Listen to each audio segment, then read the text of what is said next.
Irmãos, hoje, uma manhã abençoada para cada um de nós. Estamos felizes por estarmos no meio do nosso povo. Estamos felizes por estarmos comemorando a principal data do cristianismo, né? A ressurreição do nosso Senhor. E como o pastor bem leu ao início, a obra da cruz, ela é completada na ressurreição e não apenas na morte de Cristo. Entenda-se apenas não como obra diminutiva, mas com a ideia de ligação com o que viria logo após a sua morte, o que seria a ressurreição. Mas para a gente entender todo esse mistério da Páscoa e todo essa história que está sendo contada, é necessário a gente entender a instituição da Páscoa no Velho Testamento. Entender a Páscoa no Novo Testamento seria como você chegar num filme que já está pela metade. Você entende dali para frente, mas você não pega o contexto do que está para trás. Conhecer a Páscoa no Velho Testamento é como se, e só no Velho Testamento, é como se você saísse num filme ao meio. Então, até a parte que você assistiu, você teve o entendimento, mas o fim é daqueles filmes que são inesperados, porque o próprio Deus fala que o que ele revela em Cristo no Novo Testamento era chamado até então de mistério. Era algo que estava oculto e ficou oculto a todas as gerações, até a plenitude dos tempos, onde se escancara a verdade em tudo aquilo que a gente já conhece a respeito de Deus. Então, a gente vou passar rapidamente por uma breve história do Velho Testamento, e aí a gente passa para a leitura bíblica, onde a gente vai se debruçar sobre o texto falando já do Novo Testamento. Amém? Glória a Deus. Deus, então, ele cria os céus e a terra e tudo o que neles há, de forma perfeita e dizendo constantemente que tudo aquilo que ele fez era bom. Ele cria o homem como a coroa dessa criação, como obra-prima dessa criação, coloca num jardim perfeito, e a perfeição ali havia até o momento em que o pecado entrou naquele lugar. Adão e Eva pecam, e por pecarem eles são banidos daquele jardim. Os seus filhos nascidos, e entendam, o pecado deles jamais foi eles terem filhos, né? Alguns ainda podem ter esse mito de que o pecado seria eles terem ficado juntos. Não, eles eram um casal. O pecado foi realmente a desobediência, fazerem aquilo que Deus pediu para que eles não fizerem. Este é o pecado. Esses filhos nascidos dão a origem ao primeiro homicídio da história. E a história, logo de início, ela já se mancha, já se macula. Um irmão mata o outro, mas Deus não deixa o seu povo nunca ser um representante, enquanto Caim sai vivo daquela luta, por assim dizer, né? O texto não fala que foi uma luta, parece que foi uma emboscada, mas Deus prepara um novo filho, Sete, e desse novo filho a geração continua. Porém, o pecado já está enraizado na história humana, irmãos. Infelizmente, ele já está pertencendo e pertencente a cada ser humano que viria a existir. O pecado ele toma conta de toda a terra, até o ponto em que Deus traz o dilúvio sobre todo aquele povo. Deus traz o dilúvio e Deus faz como que um reset na terra e recomeça através da vida de um homem, em que com ele entra numa arca 8 vidas. E dali se reconstrói a história, porém, a origem do pecado, por melhores que fossem aqueles homens, ou por melhor que fosse Noé, que recebeu a graça de Deus naqueles dias, o pecado continuava na raça humana. A história ela vai se perpetuando, as pessoas vão se multiplicando, a terra começa a crescer novamente, e por terem uma língua só, aqueles homens entram num empreendimento, na verdade, no primeiro empreendimento humano de se tentar conquistar a terra e ser dono da terra sem Deus. Babel é o símbolo disso. Homens rebeldes tentando ser donos da terra, serem vistos e grandes à distância pelos outros, de forma que eles não pudessem se perder, deixando Deus de lado. E Deus disse não. Deus ali confunde todas as línguas daquelas pessoas e espalha aquele povo por toda a terra. Não vou falar sobre isso, mas só um parênteses, nós temos um pacto, nós temos um espelho disso no Novo Testamento, que é Pentecostes. Enquanto Babel, todos aqueles homens tinham uma língua só e começam a falar línguas diferentes e ninguém mais se entende, em Pentecostes, pela graça de Deus, aqueles homens começam a falar numa língua que todos aqueles homens das dezenas de nações representadas conseguiam entender. Amém? A história ela vai continuando e Deus continua no seu plano de construir uma família. Lembre-se, Deus está construindo uma família, uma história está sendo escrita. Primeiro um jardim, lá em Gênesis, depois uma cidade pronta, lá em Apocalipse. Deus agora pega um homem do qual ele começa a construir a história da sua família. Abrão. Abrão, o pai alto, que vai se tornar em Abraão o pai de uma multidão, e sobre ele é dada uma promessa de ter uma grande família. Porém, esse homem não tinha filhos. Esse homem já era idoso, ele e a sua esposa, e esses filhos não viriam. E não viriam antes da mais avançada idade, por quase 100 anos ele espera até que esse filho chegue, e esse filho chega, Isaque, ele é o filho da promessa, e Abrão ele está disposto a fazer tudo o que Deus pedia e mandava, até a sacrificar esse próprio filho, mas Deus deixa bem claro que o único sacrifício de filho que precisaria ser feito era do próprio filho dele, que milhares de anos depois, na consumação do tempo e na plenitude dos tempos, viriam, e o sacrifício perfeito seria ele. Abrão então vê com o cordeiro provido e o seu filho Isaque não precisa ser sacrificado. A história continua correndo, Deus aí vai nos mostrando que esse Isaque tem alguns filhos, né, especialmente 2 filhos que a Bíblia nos narra, e a gente percebe que esses filhos eles têm comportamentos que nós não devemos copiar e imitar. A Bíblia tem passagens que são prescritivas e descritivas. Tem vários textos da Bíblia que estão descrevendo verdades que aconteceram e não prescrevendo. E qual a diferença disso, Felipe? Tem textos que a gente lê e vê o que aqueles homens fizeram, mas aqueles textos não dizem que o que eles fizeram foi certo. Tem textos que a gente lê e Deus nos pede para fazer aquilo que aquele texto diz. São textos prescritivos. Esses filhos, então, pela sua própria ganância e conduta, se relacionam de uma forma que depois a gente vai ver que não era natural e boa. Fato é que pelo plano de Deus, Deus decidiu, em algo contrário ao óbvio, de que o filho mais velho seria o chefe da família. Neste caso, em outros casos também, Deus decide que o filho mais novo seria o chefe da família. E aí a gente vê os 2 irmãos, né, e Esaú e Jacó brigando por algo, e Jacó, que tem um nome que simboliza 2 características, e ele infelizmente faz com que o seu nome simbolize essas 2 características. Jacó, aquele que segura calcanhares, então ele nasce grudado no calcanhar do irmão, e se ele não tivesse feito o que fez, esse teria sido o melhor significado do seu nome, mas também pode ser interpretado por suplantador. Alguns dizem até enganador. Então, primeiro ele tem um nome porque ele nasce de irmãos gêmeos e segura o calcanhar, e depois ele trai o irmão e trai o pai e engana a todos para roubar o quê? Roubar aquilo que Deus já tinha dito que era dele. Afinal de contas, Deus já tinha dito que o mais velho seria servo do mais novo. Ele fez tudo o que fez para pegar aquilo que já era dele. Difícil, né? Numa luta homérica, ele pega e tem um encontro com Deus. E não é um encontro com Deus de um final de semana num acampamento. Ele tem um encontro com Deus vivo. E ele trava uma luta com Deus manifestado ali em forma corpórea. E nessa luta, esse anjo, né, simbolizando o anjo do Senhor, que são as manifestações, algumas manifestações pontuais no Velho Testamento, esse anjo fala: eu vou te abençoar, porque lutaste contra Deus e prevaleceste, como um príncipe. Prevaleceu porque venceu? Não, prevaleceu vivo. Eu decidi que ele prevalecesse vivo, porque você não consegue vencer a Deus, é impossível um homem vencer a Deus. E o nome dele é trocado de Jacó para Israel. Essa família começa a ser criada, então, porém, irmãos, novamente um lar disfuncional faz com que pessoas sejam criadas num ambiente não saudável. Israel tem muitos filhos. Esses filhos dariam um futuro não muito distante origem às 12 tribos, porém, muitos filhos de muitas mulheres, todos criados dentro de uma mesma casa, o que gerava uma animosidade entre eles. A gente lê a história e a gente vai bem que passando, porque isso não faz parte da nossa cultura. Muitos aqui tiveram avós, boas, bisavós, que tiveram 12, 15, 20, 25 filhos. Mas nós, na nossa cultura, no nosso dias de hoje, isso não é comum.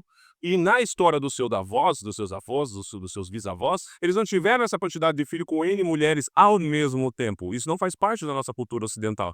Naquela cultura fazia parte. De novo, é um texto descritivo, está descrevendo o que aconteceu, nunca prescritiu. Deus não estava feliz com aquilo, mas era uma constatação da realidade. Negar isso era negar o que estava acontecendo. E nesse lar disfuncional, em que irmãos tinham ciúme entre irmãos, um dos mais novos, José, despertava muito ciúme dentro desses irmãos, a tal ponto em que ele é vendido como escravo.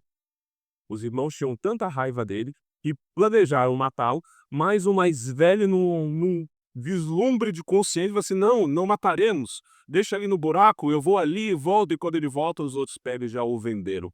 E é interessante que José é vendido para os amalequitas, perdão, para os ismaelitas.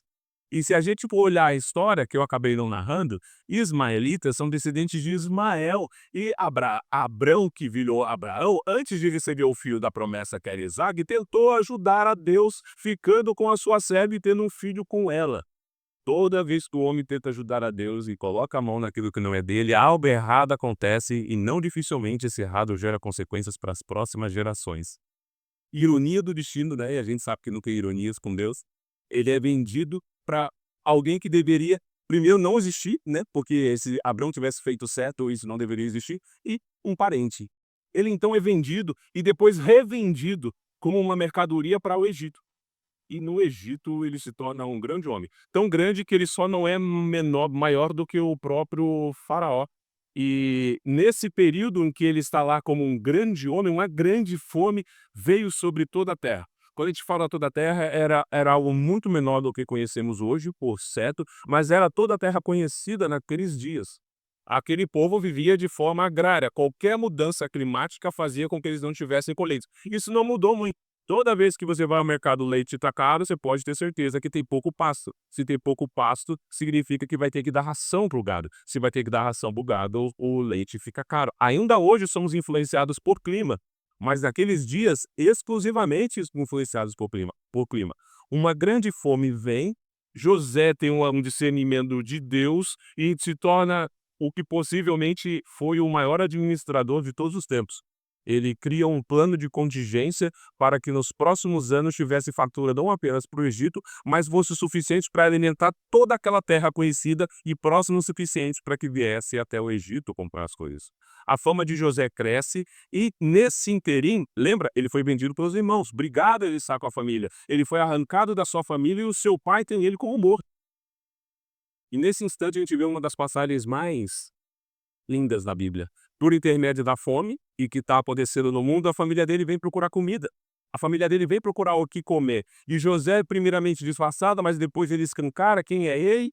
Ele abraça aquela família e ele fala: não precisa nem falar nada. Vocês intentaram mal contra mim, mas Deus transformou esse mal em bem. Uma passagem linda. Toda aquela família de José vem agora para o Egito, porque a região que eles estão continua ainda com dificuldades. O faraó gosta muito de José e pede para que essa família venha. Então 70 almas vêm. E só um adendo, lá no Novo Testamento, Estevão, em Atos, fala que vieram 75 pessoas e não 70, porque ele está com base nas pessoas que nasceram já no Egito. Ele está completando a família dos filhos e dos netos de José. Então ele soma aquelas pessoas e chega ao número de 75 pessoas, que seria o número da família completa, ainda que 70 vieram da terra prometida. O tempo passa, e o tempo ele é implacável, irmãos. Tudo que conhecemos e existe ao nosso redor está fadado a acabar, a secundar, a morrer, a envelhecer e a deixar de existir. Toda aquela geração, todos os feitos de José, aquele faraó que conheceu José, o pai de José, os irmãos de José, todos eles passaram e a história foi esquecida. O povo de Israel se multiplica e cresce porque estão debaixo da bênção de Deus. E um novo faraó se levanta, do qual não conhecem a Deus. Eles não conhecem a Deus, eles não conhecem a história de José, eles não conhecem a história do faraó que conhecia a história de José.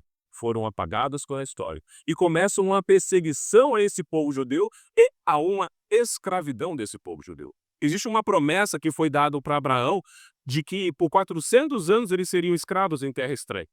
O texto narra depois, lá em Êxodo, que foram 430 anos, e alguns ficam atentos a essa divergência de 400 ou 430, nada mais é do que o ponto em que a narrativa começa a ser contada. Mas essa não é a questão principal, se foi 400 ou 430 anos. Sabemos que o povo não ficou sendo chicoteado por 400 anos, porque em todo o tempo de José, e possivelmente nos tempos posteriores, eles lembravam e sabiam quem era José, então eles não eram escravos. Então eles não ficaram tomando chicotadas por 400 anos. Então por que Deus diz que seriam 400 anos de escravidão? Porque Deus sabe que toda vez que o povo sai dele, ele está sendo escravo, ainda que não seja, porque está sendo subjugado por um homem. Para Deus, todo o tempo do homem longe dele é o tempo do estranho. Amém. Essa é a conta. E esse é o fato que a gente deve estar se atentando. Deus, então, sobre controle de toda a história, não escrevendo na hora como alguém que precisa reverter ou criar um novo capítulo, porque algo aconteceu de vez, mas Deus soberano da história, seu soberano, ele começa a manifestar todas essas situações e há uma perseguição aos recém-nascidos. Todos os recém-nascidos têm ordem para que sejam mortos, para que sejam destruídos. A mãe de Moisés tem que tomar uma decisão muito difícil, que é pegar um cesto, betumar, passar um impermeabilizante dentro dele, para que ele pudesse navegar no rio Nilo, ainda que ele não o navegou, ele ficou às margens do rio. Ele é posto de tal forma que a irmã consegue vê-lo e bem na hora que a filha de Faraó está tomando banho. Coincidência? Não. Providência. Deus é o Deus da providência. E este homem, ele cresce dentro do palácio da maior potência do mundo, educado na cultura, com toda a civilidade, com todo o conhecimento, porém na hora em que ele tenta ser justo pelas suas próprias forças, ele se torna um assassino. Errante pelo mundo, ele vai, sai solteiro, encontra uma esposa, encontra uma família e com seu sogro Jetro eles vão pastorear, cuidar de animais por mais 40 anos.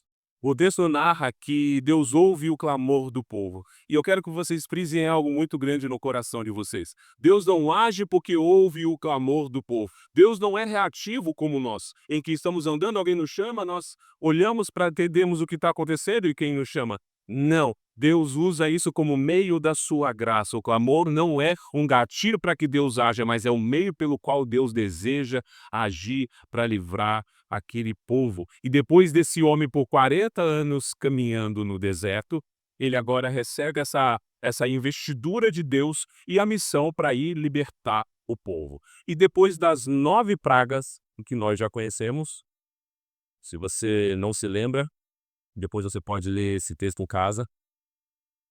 A 10ª praga é a pior de todas, porque em cada uma daquelas pragas, Deus está confrontando um dos deuses do Egito. Egito é um povo politeísta, em que eles creem em vários deuses, e o faraó também é um deus. O faraó também é uma divindade. O faraó também, para eles, amém? Entendo? Para eles têm a investidura de uma divindade mística, cósmica, sobrenatural sobre a vida de Faraó.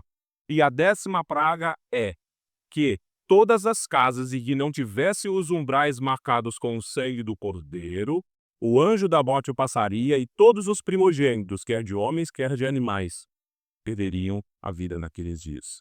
A gente muitas vezes passa por esses textos e a gente não se pergunta muito por quê, ou para quê, ou de onde veio ou deixou de vir.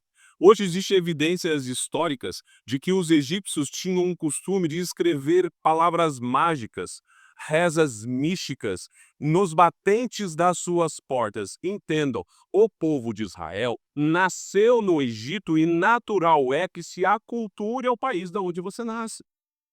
É como um japonês, que o bisavô dele veio para o Brasil em 1945, ele tem os olhos puxados, ele tem um sobrenome epônimo, mas ele vive com um brasileiro e não com um japonês. Ainda que ele tenha todas as características, ou muitas características físicas de um oriental.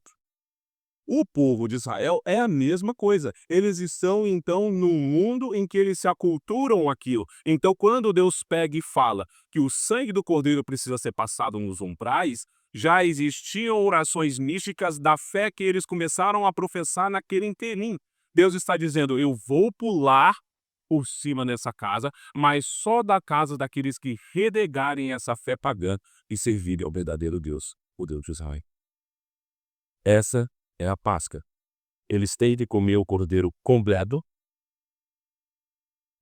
e a gente vai voltar mais isso pro futuro. Ervas amargas e mais alguns outros elementos que fazem toda a parte de uma história de lembranças e daquilo que Deus quer revelar. Essa é a verdadeira Páscoa que a gente vê. Passados quase 1500 anos, na plenitude dos tempos, aprove o Senhor se manifestar ao mundo, encarnando e vindo habitar entre nós. Deus Filho, Jesus se manifesta e vem habitar no meio de nós. Ele cumpre todo o seu ministério,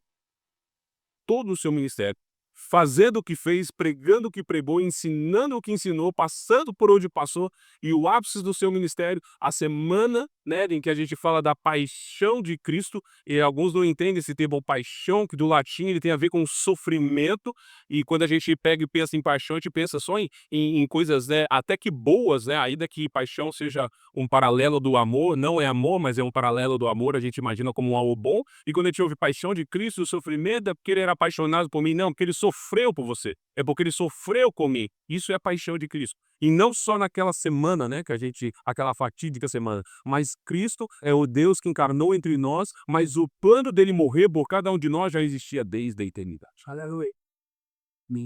Desde a eternidade. Esta, então, é a Páscoa. Jesus, então, quero ler um texto, ainda não vai ser o texto principal, mas eu quero ler o texto com vocês, de Lucas 22.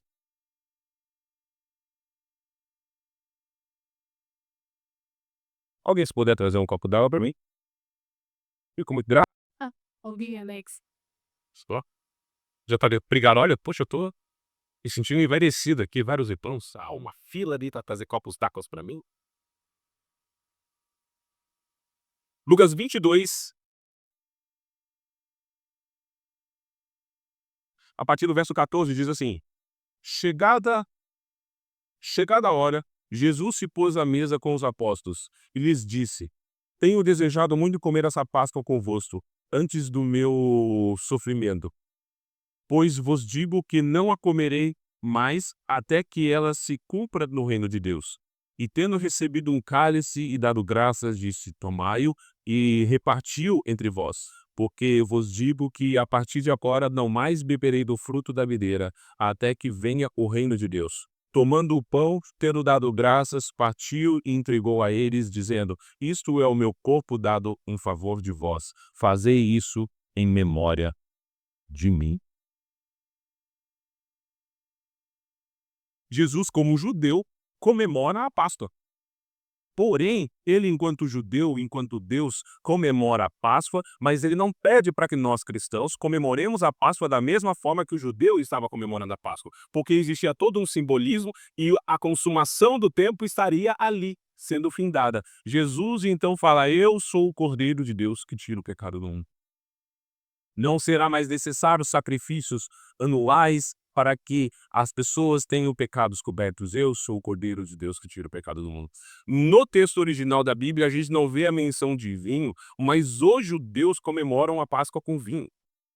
Segundo a tradição, eles tomam 4 cálices. E esses 4 cálices fazem menção ao texto de Êxodo 6, 6 e 7, em que Deus fala 4 bênçãos para aquele povo. Eu vos tirarei do jugo do Egito, eu vos livrarei da servidão, eu vos redimirei com braço estendido, eu vos tomarei por meu povo. Eles tomam 4 taças, 4 cálices. Alguns dizem que foi por isso que foi muito difícil para os apóstolos depois vigiarem com Jesus, depois de participarem da ceia e tomarem 4 cálices de vinho. Eu fui até pesquisar, mas que tamanho que é esse cálice, né? Segundo os rabinos, de 86 a 150 ml cada cálice. É costume? É um costume. Jesus então está dizendo: Eu sou o pão do céu vivo que desceu. Eu sou o verdadeiro maná. Eu agora parto o meu corpo, e porque eu faço isso, vocês podem ter vida em mim, mas não antes de beberem o meu sangue simbolizado nesse vinho. É por isso que os discípulos, os cristãos do primeiro século, chegaram a ser chamados, sabe de quê? Canibais. Porque falavam assim: esse povo eles comem carne humana e eles bebem sangue humano, porque eles viam a ministração da ceia e os textos eram lidos, ou a história era passada, porque os textos ainda estavam em construção, e eles viam aqui e falaram assim: como comer carne humana? Porque Jesus fala: esse pão, esse é verdadeiramente meu corpo. Nós cristãos evangélicos, nós não cremos que ali há uma transubstanciação. Nós não cremos nisso. Nós cremos que aquilo é um simbolismo, um meio de graça pelo qual Cristo se faz presente. É um memorial. Mas nós não cremos na transubstanciação. A Bíblia não nos dá respaldo nem espaço para considerar isso. Então, Cristo ressignifica a Páscoa. Amém? Passados milhares de anos dessa minha fala, quero compartilhar com vocês um texto que está lá em 1 Coríntios,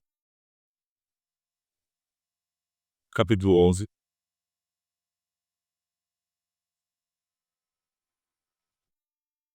Sim.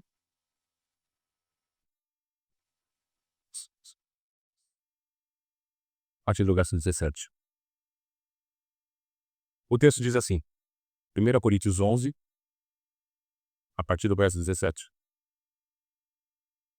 Sobre a celebração da ceia do Senhor, entretanto não vos elogio nesta instrução, que vos dou agora, pois as vossas reuniões causam mais mal do que bem. Porque, em primeiro lugar, ouço dizer que há divisões entre vós, quando vos reunistes como igreja, e em parte acredito nisso, e é até necessário que haja divergências entre vós, para que os aprovados se tornem manifestos em vosso meio. Portanto, quando vos reunis ao mesmo lugar, não é para comer a ceia do Senhor, pois quando comeis, cada um toma antes a sua própria refeição. Assim, um fica com fome e o outro se embriaga. Será que não tendes casas onde comer e beber? Ou desprezais a igreja de Deus e envergonhais os que não têm? Que vos direi? Irei elogiar-vos? Não, nisso não vos elogio, pois recebi do Senhor o que também vos entreguei. O Senhor Jesus, na noite em que foi traído, tomou o pão e, depois de ter dado graças, o partiu e disse: Isso é o meu corpo que é dado por vós. Fazei isso em memória de mim. Do mesmo modo, depois de comer, tomou o cálice, dizendo: Este cálice é a nova aliança no meu sangue. Fazei isso todas as vezes que beberdes em memória de mim. Porque todas as vezes que comerdes deste pão e beberdes desse cálice, proclamareis a morte do Senhor até que ele venha.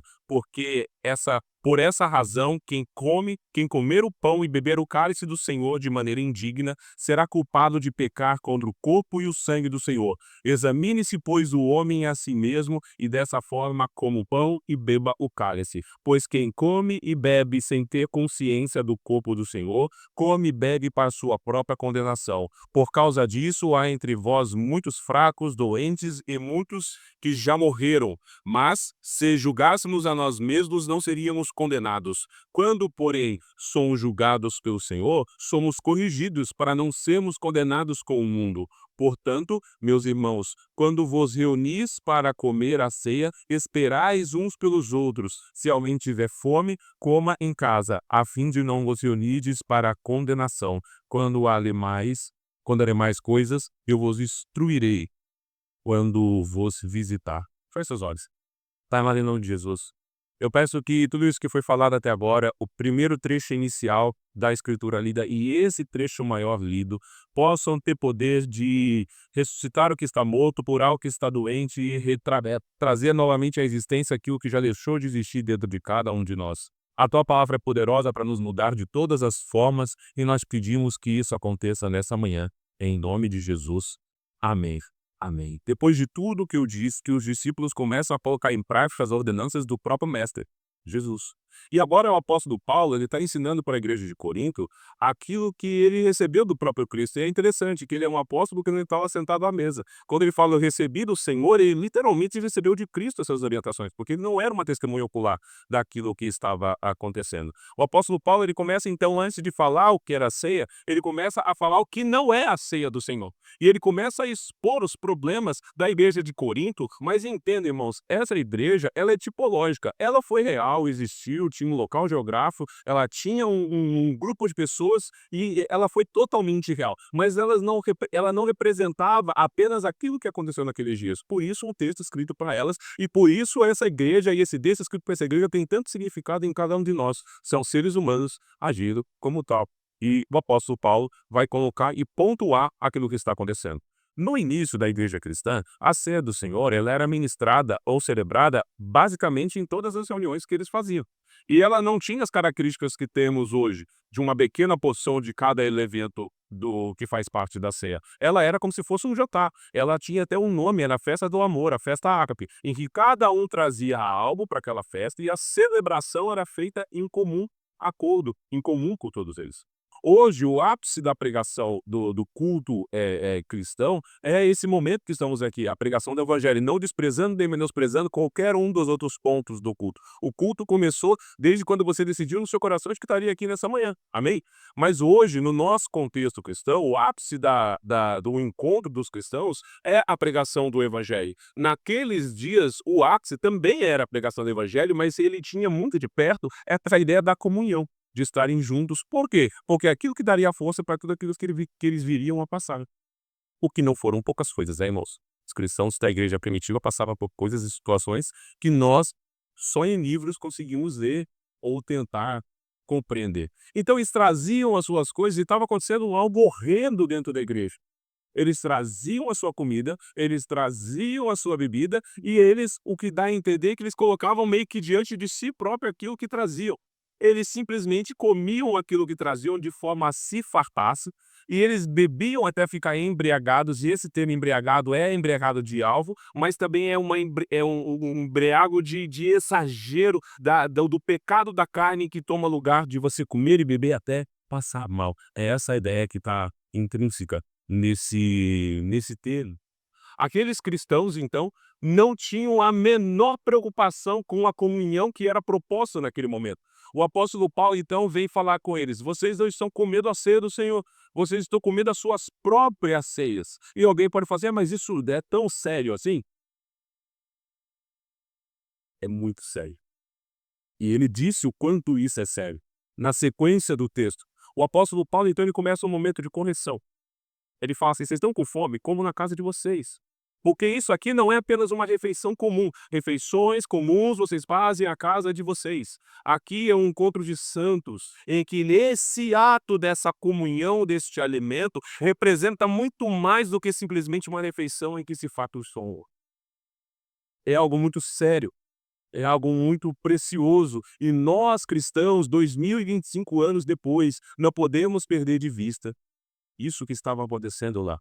Entender algum possível paralelo e corrigir. E nós, em nome de Jesus, até o final dessa pregação, vamos estar conseguindo ter essa facilidade e esse discernimento para que a gente consiga ver, entender e corrigir aquilo que precisa ser corrigido. Então, o apóstolo Paulo, antes de falar o que estava acontecendo ou como deveria acontecer, ele pega e fala aquilo que não é. E o que vocês estavam fazendo, igreja de Corinto, não é assim que deveria ser. Vocês estão vivendo uma vida individualista a tal ponto de se apartarem e não se preocuparem com aquele que está voltando com fome.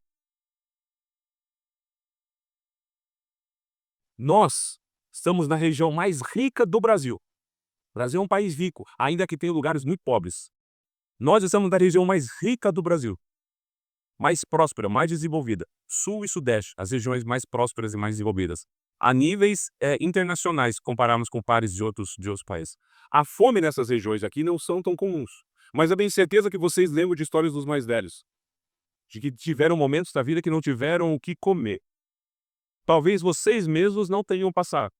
Eu conto histórias a meu respeito e falo que eu já passei por esse momento. As pessoas olham para mim e percebem que faz bastante tempo que eu passei por esse momento, que eu me recuperei com bastante veemência, mas brincadeiras à parte, eu já passei por esses dias. De não ter, não era não ter um tipo de comida A ou B, era não ter um tipo de comida A e B. Eu já passei por esse momento. Aquela igreja, ela tinha gente de todas as classes sociais, como toda igreja deve ter. E alguns não tinham o que comer. Eles iam para um culto, para uma reunião, eles viam aqueles homens mais ricos, mais poderosos, comerem e beberem até se fartar, e eles voltavam dali com fome. Alguém poderia falar assim: mas era só questão de alimento. Óbvio, Jesus sempre teve uma preocupação com os alimentos, da pessoa não sair despedida com o estômago vazio. Mas ele não saía com fome apenas do alimento físico. Alguém que estava nesse contexto, com certeza também estava com fome do alimento espiritual. O apóstolo Paulo, ele começa a falar que para que se participe da ceia, esse é o primeiro ponto. Esse é o primeiro ponto. Isso que está acontecendo é errado. E agora ele começa a falar aquilo que é, aquilo que se deve fazer. E a ceia, ela tem 3 pontos de vista. Eu quero trabalhar com vocês essa manhã, esses 3 pontos de vista. O primeiro ponto, eu tenho que olhar para trás. Porque eu recebi do Senhor o que também vos entreguei. Que o Senhor Jesus, da noite que foi traído, tomou o pão e o cálice, e ele continua narrando. A gente começa a ser relembrado de uma história. Eu preciso, então, estar olhando para trás. Irmãos, a gente precisa entender o que é a graça. Porque se eu não entender o que é a graça, eu não entendo aonde eu estava, da onde eu fui tirado e aonde eu fui posto. Quando eu olho para trás, quando aqueles povo lembra, a Páscoa comemorada aqui por Jesus, é a Páscoa relembrando a Páscoa dos judeus. Cristo, dali em diante, ele ressignifica a Páscoa. Então, todo o contexto que está sendo dito aqui é para aqueles judeus que foram escravizados lá no Egito. Amém? Então, não perdemos esse ponto de vista. Quando você fala para um judeu, olhe para trás e lembre-se do que estava acontecendo, necessariamente ele precisava lembrar da vida dele no Egito, ainda que milhares de anos depois aquele propriamente não tenha vivido no Egito, mas ele se lembra do que o povo dele passou no Egito. É por isso que os judeus comemoram a Páscoa com alguns elementos que não estão descritos na Bíblia, mas fazem todo sentido para que estejam na comemoração da Páscoa deles. Ervas amargosas, isso fala no texto. Água salgada, lembrando o mar que eles atravessam e lembrando as lágrimas de sofrimento enquanto eles eram escravizados. É necessário olhar para trás e entender de onde você foi tirado, porque quando você percebe de onde você foi tirado, você consegue valorizar onde você foi posto. Tudo na vida é uma referência. Se alguém pega e fala para você: "Você viajou e foi muito longe", você fala assim: "O que que é longe para você?". Se você for um mineiro, né, o ali de Mineiro, quantos quilômetros que tem um ali de Mineiro, senhor? É logo ali. Tudo passa do ponto de referência. A gente vai precisar fazer uma viagem agora de 700, 800 quilômetros. 900, que depois a gente vai descer mais um pouquinho lá no litoral. É longe ou é perto? Depende. Depende. Se alguém quiser ir para o Japão, 800, 900 quilômetros não é nada. Não está na fração do caminho. Você entende? Quando você sabe onde você foi tirado, você descobre se você percorreu muito ou pouco. O texto pega e fala assim: eu lembro do que aconteceu lá atrás, porque quando eu lembro, eu sei de onde eu fui tirado. E esse é o primeiro ponto que eu quero trabalhar com vocês, irmãos. Trazendo agora já para os dias de hoje, trazendo já para a aplicação de Cristo. Quando eu falo que para participar da ceia eu preciso olhar para trás, eu preciso olhar para trás de quem eu era sem Cristo. E alguém pode falar assim: não, Felipe, mas eu era trabalhador. Eu até tomava umas canjibrina, mas eu nunca perdi um dia de trabalho. Eu chegava mais cedo, eu saía mais tarde e nunca faltou comida da minha mesa. Miserável homem que você foi. Não, mas eu era uma excelente mãe, eu tive 4 filhos e eu cuidei deles e protegi. Nenhum nunca teve nem piolho de tanto que eu cuidei deles. Miserável a mulher que você foi. Eu era um jovem, o filho mais novo de 4 irmãos, que tive uma vida da qual eu não me orgulho tanto, mas aos olhos sociais, eu era bem bacana, eu era estudioso, eu era inteligente. Miserável homem que eu era. O ponto para que eu entenda a ceia e possa participar dela é olhar para trás e ver que eu era um miserável, pobre, nu, sem o Cristo que parte o seu corpo para que pudéssemos ter vida nele. Aleluia. Esse é o ponto. É isso que o apóstolo Paulo está ensinando para a igreja de Corinto.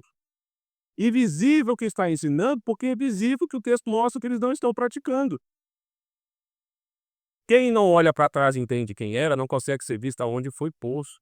Então as pessoas vivem uma vida de fé como se fosse só uma religião. Irmãos, pastor bem pregou algumas semanas atrás. Religião é o homem tentando buscar a Deus. Jesus veio para manifestar o evangelho, que é Deus buscando o homem. Nós precisamos entender que nós fomos alcançados por Ele. Qualquer resposta nossa a esse chamado foi a palavra que Ele colocou na nossa própria boca para que pudéssemos responder a Ele mesmo. É necessário que eu tenha que olhar para trás e ver que o Senhor Jesus, à noite que foi traído, Ele fez o que fez, porque a obra já estava definida para que eu e você pudéssemos ter vida, e eu preciso entender o tamanho da obra redentora que foi feita naquela cruz. Senão, vou viver uma vida religiosa. Qual é o conceito de uma vida religiosa? Eu tenho um dia de culto, eu tenho um horário de culto, eu tenho uma roupa de culto, eu tenho um livro de culto, eu tenho uma postura social de culto, e depois dessa 1 ou 2 ou 3 horas que eu fico nesse ambiente ao longo de uma semana, eu volto para minha vida totalmente desquitada de Cristo. Não precisa falar, mas quem nunca conheceu alguém assim? Parece que são os piores, né?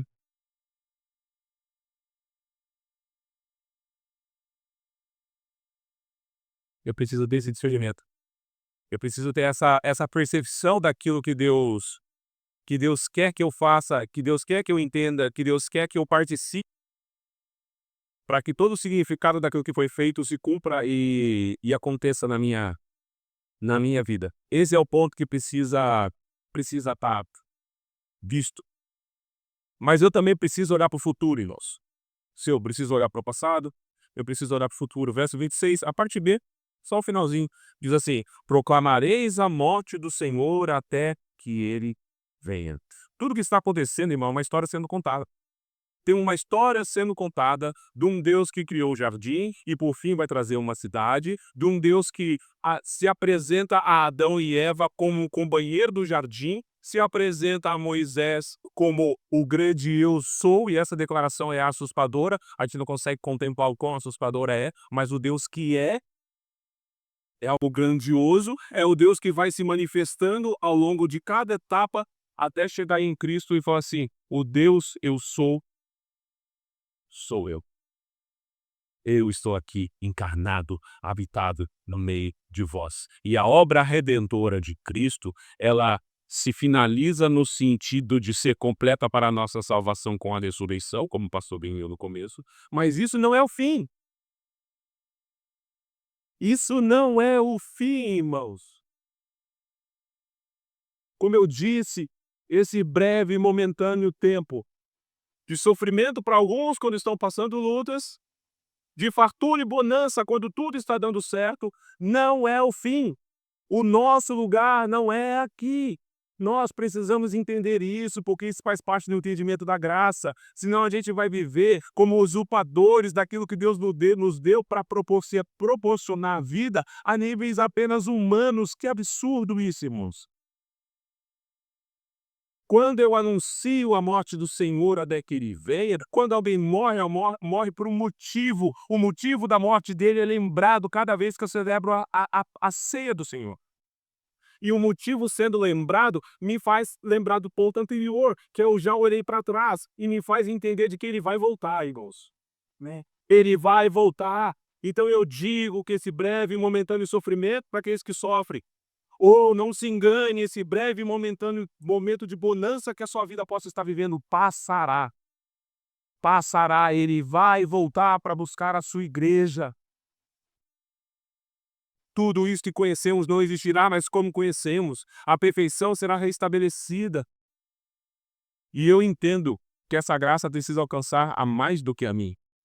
Porque a não ser que você tenha tido um encontro pessoal com Cristo, como o próprio apóstolo Paulo teve, necessário foi o intermédio de um belo vaso de honra, como você, como eu, para levar esse evangelho para alguém, e como você recebeu de alguém esse evangelho. O meio de graça que Deus usa para ativar a fé e manifestar a fé e propiciar a salvação definitiva daqueles que ele já escolheu de antemão é a pregação do evangelho. E quando eu me entendo o que está acontecendo na ceia, de que o Cristo pelo qual eu vivo morreu, e eu olho para quem eu era e quem eu me tornei, eu entendo de que ele volta. E se ele volta, eu entendo que o tempo é curto. Curto e breve. Somos limitados pelo tempo, irmãos. E nós precisamos entender que necessário é anunciar a morte do Senhor até que ele venha. E cada vez que se anuncia a morte, anuncia-se o motivo pelo qual ele morreu. Morreu para tirar pecadores das garras da morte. Morreu para tirar pecadores do inferno do qual eles eram fadados. Morreu para tirar vida para aqueles que estavam mortos em seus próprios delitos. Morreu para nos salvar, mas não apenas para salvar a nós mesmos, irmãos. É uma consciência. E essa consciência ela começa a transformar a nossa vida. Quando eu começo a entender que o Cordeiro Perfeito morreu pelo pecado alheio, desde lá da Páscoa passada, o Cordeiro Perfeito morre pelo pecado alheio. Cristo, o Cordeiro de Deus perfeito que tira o pecado do mundo, morre pelo pecado alheio, sem nunca ter pecado. Eu começo a entender o tamanho disso, eu começo a entender o tamanho da responsabilidade disso, eu começo a entender o que é estarmos sentados aqui nessa manhã, irmãos. O que é estarmos sentados aqui nessa manhã. Mas se eu tenho que olhar para o passado para entender quem eu era, e a graça me alcançou, para eu perceber que eu não era nada. Você poderia ter sido o que foi, tão bom ou tão mal quanto foi. Você não era nada sem Cristo, eu não era nada sem Cristo. Assim, quando eu preciso olhar para o futuro, num anúncio daquilo que vai acontecer, E esse anúncio eu consigo entender que existe um tempo entre esse passado e esse futuro, e eu preciso agir nesse tempo. Eu preciso olhar também para dentro de mim. Verso 27 diz assim: por essa razão, quem come o pão, que comer o pão e beber o cálice do Senhor de maneira indigna, será culpado de pecar contra o corpo e o sangue do Senhor. Examine-se, pois, o homem a si mesmo, dessa forma coma do pão e beba do cálice. Pois quem come e bebe sem ter consciência do corpo do Senhor, come e bebe para a sua própria condenação. Discernir o corpo de Cristo é algo impossível de acontecer para todos aqueles que não olharam para trás e entenderam quem era. Para todos aqueles que não olharam para frente e as consequências de que Cristo só morreu por mim porque eu era um pecador e porque ele morreu, ele volta. E esse tempo entre a minha conversão e a volta dele é o único tempo que eu tenho para aquela misericórdia de Deus poder ser usado como meio de graça na vida de alguém para que essa pessoa seja salva também. Se eu não entendo essas duas partes, eu olho para dentro de mim e nesse momento da ceia, sabe o que eu penso? Eu penso que eu tenho que pedir perdão pelo meu pecado. Você fala assim, mas isso não é certo, Felipe? Eu falo, é óbvio que isso é certo. É óbvio que no dia da ceia eu me examino e eu peço perdão pelos meus pecados. Mas isso faz parte, fazer parte não é o todo. 4 pneus de um carro fazem parte de um carro, mas eles são em si próprios o carro completo? Não, eles fazem parte. Pedir perdão do meu erro contra a minha esposa, do meu erro oculto e secreto, da minha ganância, da minha ira, de qualquer tipo de pecado que eu possa ter, é o básico de uma vida cristã. Mas não é só isso. Discernir o corpo e o sangue de Cristo é você ter esse entendimento que já foi narrado por Cristo, por Paulo aqui. Até então. É o discernir o que está acontecendo com aquele homem que fala: esse pão agora é o meu partir por vós. Porque aquele pão representa algo muito maior do que uma mistura de trigo e água. Quando a gente fala do corpo de Cristo, é o caminho pelo qual podemos ser salvos. Por isso ele precisou passar por tudo aquilo de forma corpórea e física. De forma corpórea e física. Essa é a garantia de que eu, quando eu cumpro esses passos, de que eu estou entendendo o que é esse discernimento. O que é discernir? É entender, irmãos. Já assistiu um filme que você não entendeu? Do que valeu assistir aquele filme? Já leu um livro que você não entendeu? Do que valeu você ter lido esse livro? A gente viu esses dias pessoas cantando cantigas infantis. Da borboletinha que estava na cozinha fazendo chocolate para a madrinha. E a pessoa foi simplesmente destrinchando o que significa aquela história. E eu tenho certeza que alguém que não tenha assistido o vídeo, como eu até então não tinha assistido, vai se surpreender com o significado da história que está sendo contada. Não tem nada de errado nem de esquisito, mas é uma história, contando a história de um camarão. De um camarão. Do que vale vivermos sem entendê-los? Do que vale virmos a culto pós culto se não entendemos o que está sendo pregado? Não entendemos o que está sendo cantado. Se a gente não entende isso, como é que a gente vai discernir o corpo? Como é que a gente vai estar longe disso aqui? Porque quem come e bebe dessa forma, ele bebe, come e bebe para a sua própria condenação inteira. Não é uma condenação eterna, porque aquilo que Deus fez na cruz está findado. Mas é uma condenação que a gente vai estar vendo aqui das consequências que geram na vida do crente, por não estar discernindo o corpo de Cristo, por não estar entendendo o que está acontecendo. A Bíblia nos mostra que tem uma igreja visível, somos nós. Eu estou te vendo, você é a igreja. Amém? Tem uns aqui que é uma igrejona, né? Mas outro é uma igrejinha, capelinha. Somos a igreja, não é isso? Juntos somos a igreja, né? Separados não. Separados nós somos o templo do Espírito Santo. Apenas juntos somos igreja. Só um atendo, esse papo de eu sou igreja sozinho. Não, você pode ser templo do Espírito Santo sozinho. Igreja é o coletivo de crentes juntos com propósito. Lamento? Então nós que somos a igreja visível, temos que entender que existe uma igreja invisível. São todas as pessoas que estão aí fora que são filhos de Deus, alcançados por Ele, que eu ainda não conheço, ou até talvez nunca venha a conhecer todos, né? Não vou, né? Tem muita gente aí espalhados aí fora. São os verdadeiros filhos de Deus. O que eu estou querendo dizer com isso? Eu estou querendo dizer que em todas as igrejas do mundo, nem todas as pessoas que estão lá dentro são a verdadeira igreja. invisível. Muitos dos que estão ali são só a igreja visível. São só pessoas que frequentam o templo. São só pessoas que têm uma religião. São só pessoas que se reúnem num momento. O apóstolo Paulo ele começou falando do texto de pessoas que estavam levando comida, comendo e bebendo na frente dos outros, e as pessoas saindo dali com fome. Com fome. Você sabe por que alguém conseguia comer e beber na frente do outro e não se preocupar com o próximo? Porque ele enxergava o próximo como uma atitude de servilismo. Para que você me serve? Para que você pode me ser útil? Qual é o degrau que eu consigo chegar na minha vida quando eu me apoio em você? Aqueles cristãos estavam olhando para o próximo e começaram um processo que a gente pode dizer, né, entre muitas aspas, de coisificação. Eles começam a tratar o próximo como se fosse uma coisa, um objeto que pode me proporcionar alguma coisa. Eu preciso entender que existe um corpo místico, partido daquela cruz, é o exemplo que Jesus está dando, mas existe o corpo de Cristo.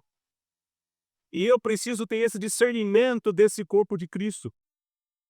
Quando eu pergunto para alguém, você está bem? A minha pergunta precisa ser tão sincera quanto a resposta que essa pessoa necessitaria dar.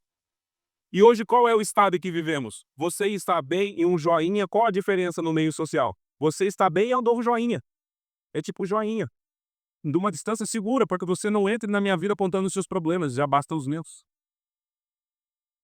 É isso que o apóstolo Paulo está falando. É isso que Cristo ensinou em todo o tempo. E é isso que muitas vezes a igreja ela não faz. Ela não comunga, ela não entende e ela não pratica. A igreja do Senhor, irmão, durante milhares de anos, sempre foi um ponto de distribuição, sempre foi um ponto de ajuda para necessitados, para órfãos, para viúvas, para estrangeiros. E de algumas décadas para cá, se tornou um ponto de arrecadação, em que tem muitas igrejas que a gente olha e admira, discutindo quanto um telão de LED de R$ 400.000 vai fazer diferença na caminhada deles. A igreja do mundo inteiro foi coaptada por comportamentos humanos. A gente vai para a África e a gente vê movimentos pagãos dentro das igrejas evangélicas, porque eles não romperam com a fé original da terra deles. A gente vai para a Europa e a gente vê secularismo dentro das igrejas deles. Frios, porque Deus já saiu daquele lugar em muitas igrejas e eles nem perceberam. A gente vai para os Estados Unidos e a gente vê igrejas de brancos que só podem entrar brancos e igrejas de negros em 2025. Igrejas de pessoas que têm um determinado partido político, igrejas de pessoas que têm um determinado outro partido político. E nós aqui no Brasil, não diferente, fomos sequestrados por uma ideologia e que tem separado o povo de Deus não apenas um do outro, mas do próprio Deus e, consequentemente, um do outro. Não precisa ser um sociólogo para conseguir ver essa realidade e constatar isso que está a olhos nus. Mas você não olha para o passado, não entendo quem eu fui. Você não olha para frente, anunciando a morte do Cristo, ou seja, eu preciso me consertar. Eu preciso me consertar porque esse Cristo volta para buscar a igreja sem mácula, sem rugas, sem manchas, nem coisas semelhantes. E se quando eu olho para dentro de mim eu não consigo discernir o corpo de Cristo, o que sobra para mim?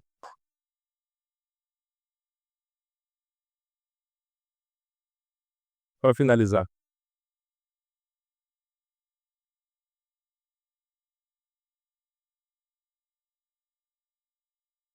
29, né? Pela só. Come e bebe para sua própria condenação, 30. Por causa disso há entre vós muitos fracos, doentes e muitos que já morreram. Você entende que nós não estamos falando de período de salvação aqui, moço?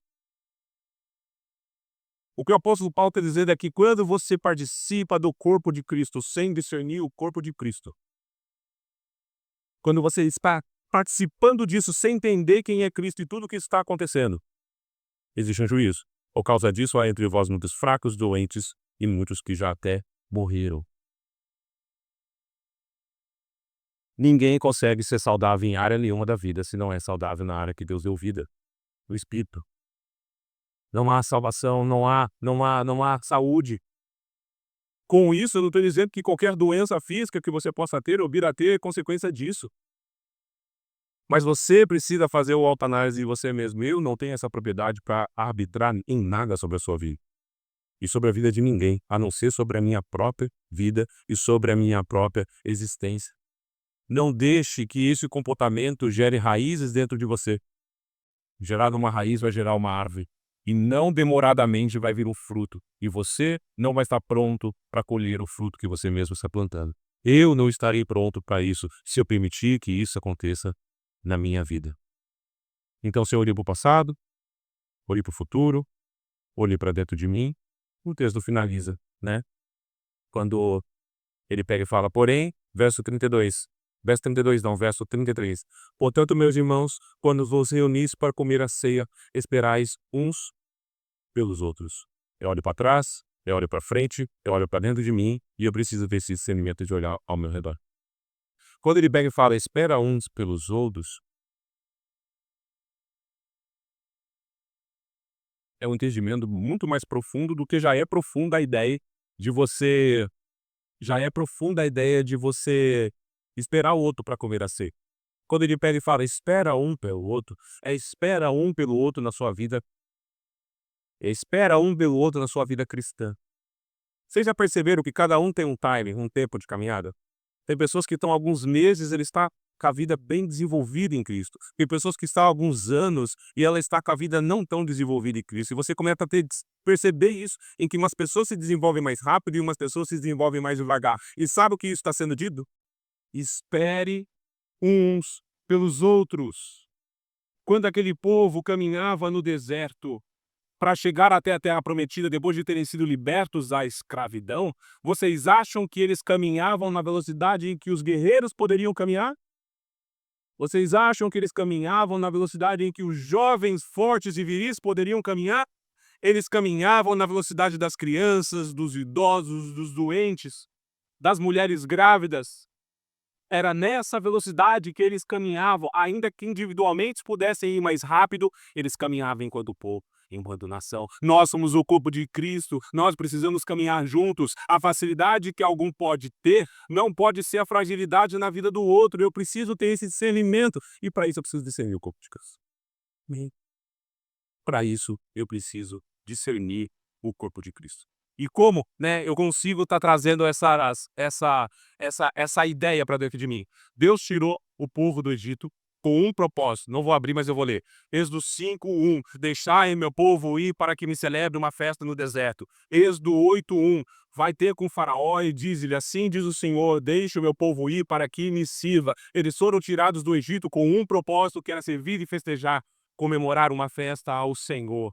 Em que momento da nossa existência nós achamos que fomos tirados do nosso Egito? Isso é um simbolismo, né? Não é uma aplicação direta à nossa vida de pecado, mas é um simbolismo da vida que vivíamos antes enquanto Egito. Em que momento achamos que fomos tirados daquela vida para viver apenas uma vida confortável sentado numa cadeira?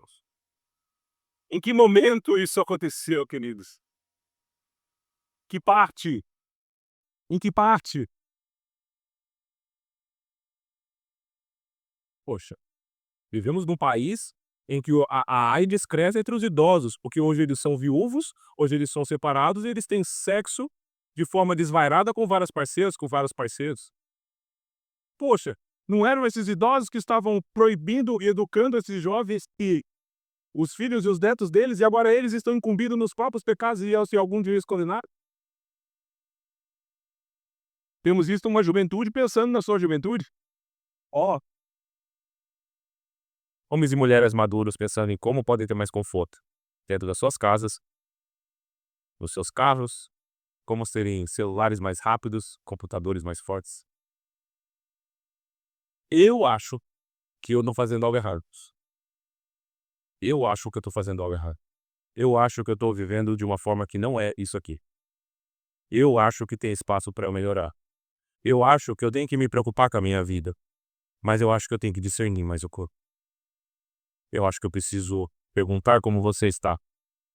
Está disposto a interagir com a resposta que vier de você. Eu acho que eu preciso fazer algo a mais do que isso. Que em nome de Jesus, a gente possa entender o sacrifício do Cristo, entender como isso chega na minha vida e entender que essa Páscoa que Jesus significa e chama de ceia, ela precisa gerar vida em todos os sentidos da minha história. A cruz está vazia, o túmulo está vazio, e eu quero ler um último texto com vocês, Lucas 24. Pode ficar de pé.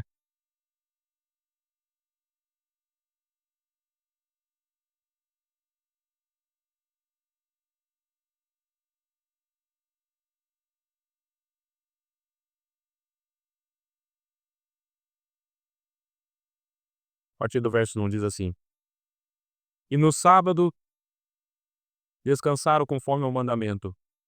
No primeiro dia da semana, bem de madrugada, elas foram ao sepulcro levando as essências aromáticas que haviam preparado. E encontraram a pedra do sepulcro removida. Elas entraram, mas não acharam o corpo do Senhor Jesus.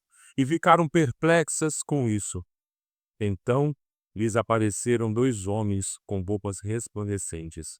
Elas ficaram com medo e abaixaram os olhos para o chão. E eles disseram: Por que procurais entre os mortos aquele que vive? Ele não está aqui, mas ressuscitou. Lembrai-vos de como vos falou ainda na Galileia.